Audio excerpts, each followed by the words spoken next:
মা দুর্গার ৯টি বিশেষ রূপের প্রকাশই হল নবদুর্গা। নবদুর্গার ষষ্ঠতম রূপটি হল দেবী কাত্যায়নী। নবরাত্রির ষষ্ঠ দিনে এই রূপে মা দুর্গার আরাধনা করা হয়।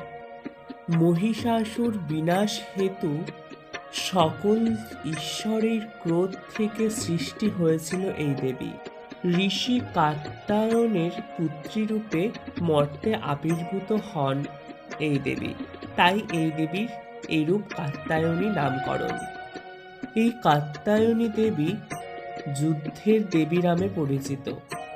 প্রতিহিংসা ও অশুভ শক্তির বিরুদ্ধে চূড়ান্ত বিজয়ের প্রতীকী হল এই দেবী।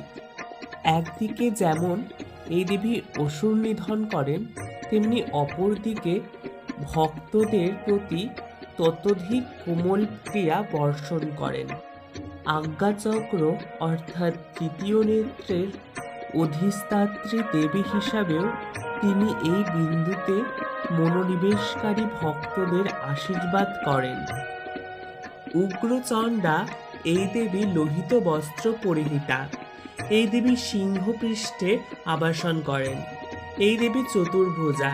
এই দেবীর এক হাতে থাকে পদ্ম, এক হাতে থাকে তরবারি, আর দু হাতে, এক হাতে অভয় আর এক হাতে আশীর্বাদ প্রদান করেন। দেবীর সম্পর্কে আমি যতদূর জানলাম সেটা তোমাদের সাথে শেয়ার করলাম।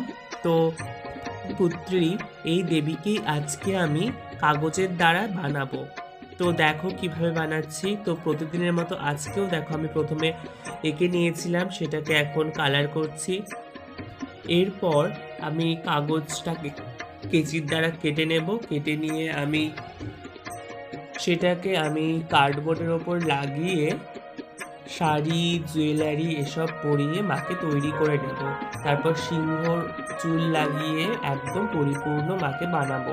তো তোমরা দেখতে থাকো কিভাবে বানাচ্ছি, আর তোমরা একইভাবে বানিয়ে যাও। আর তোমরা যদি আগের পার্টগুলো এখনো অবধি না দেখে থাকো তো তোমরা ডেসক্রিপশন বক্সে প্লেলিস্ট পেয়ে যাবে, অথবা তোমরা চ্যানেলের ভেতরে ঢুকে সেখানেও প্লেলিস্ট পেয়ে যেতে পারো। আর ভিডিওটি যদি ভালো লেগে থাকে তো চ্যানেলটি সাবস্ক্রাইব করে দিও আরও ইন্টারেস্টিং এই ধরনের ভিডিও রোজ দেখার জন্য। আর তোমরা তাড়াতাড়ি খুব শীঘ্র আমার চ্যানেলকে 50K-তে পৌঁছে দাও। তোমাদের এক একটা লাইক আর সাবস্ক্রাইব আমাকে আরও তোমাদের জন্য ভিডিও বানাতে মোটিভেট করে। তো টাটা, এটুকুই বলার ছিল। Bye bye.